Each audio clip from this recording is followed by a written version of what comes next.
அனைவருக்கும் கோபிநாத்தின் அன்பு வணக்கங்கள் நண்பர்களே. அவசியம் பெண்கள் தெரிந்து கொள்ள வேண்டிய சில சாஸ்திர குறிப்புகளை தான் இதில் பார்க்க இருக்கோம். பொதுவாக நம்ம வீட்டில் சில சமய சடங்குகளை எல்லாம் செய்வோம் இல்லையா? யாகம் செய்வோம், வேள்வி செய்வோம், அல்லது நம்ம பாரம்பரியம் சார்ந்து சில பூஜைகளை செய்கிறோம் அப்படின்னாலும் சரி, நம்ம வீட்டில் இருப்பவங்களுக்கு யாருக்காச்சும் தெய்வ அருள் கிடைத்திருக்கிறது அப்படிங்கிற பட்சத்துலேயும் சரி, நம்முடைய குழந்தைகளோட குணநலன்களாக இருக்கட்டும், அல்லது உங்கள் வீட்டுக்காரரோட குணநலமாக இருக்கட்டும், உங்கள் மனைவியோட குணநலமாக இருக்கட்டும், இதெல்லாம் வெளியே சொல்லவே கூடாது. எப்போவுமே பிறருடன் பகிர்ந்து கொள்ளுதல் கூடாது. நம்ம வயசையும் சரி, நம்மளுடைய பொருளாதார சூழ்நிலையும் சரி, எவ்வளவு கஷ்டம் வந்தாலும் சரி, எவ்வளவு பணம் சேர்ந்திருந்தாலும் அதை வெளியே சொல்வதை தவிர்த்து கொள்ள வேண்டும். குறிப்பாக செய்கின்ற தானத்தையும் தர்மத்தையும் வெளியே சொல்லக்கூடாது.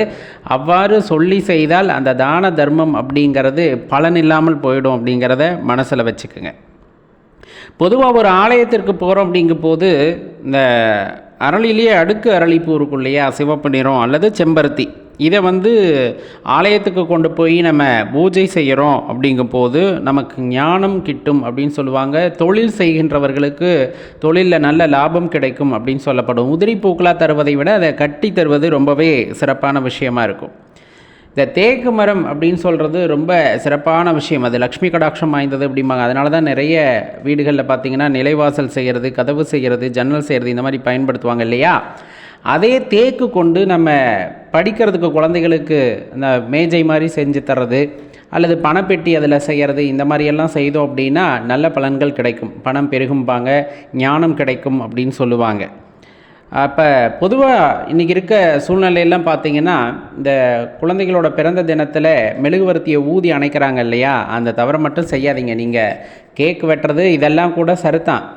ஆனால் இந்த மெழுகுவர்த்தியை ஊதி அணைக்கிறத தவிர்த்து கொள்ளுங்கள். காரணம், நம்ம சமய சடங்குகளில் பார்த்திங்கன்னா அந்த அக்னியை வாயால் ஊதி அணைக்கிறது அப்படிங்கிறது மரண சடங்குகளில் ஒன்று. பிறந்தநாள் கொண்டாட்டத்தின் போது அதை செய்வது அப்படிங்கிறது அவரவர் மனதிற்கு ஏற்றதாக இருந்தாலும் முடிஞ்சளவுக்கு அதை தவிர்த்து கொள்ளுதல் அப்படிங்கிறது நலம் பயக்கும் அப்படிங்கிறத தெரிஞ்சுக்குங்க. பொதுவாக சந்திராஷ்டம காலங்களில் பார்த்திங்கன்னா செம்பருத்தி பூ, அதே போல் அருகம்புல், இதை கட்டி மாலையாக விநாயகப் பெருமானுக்கு போடுறதும், அது மல்லிகை பூவையும் சேர்த்துக்குவாங்க சில பேர்.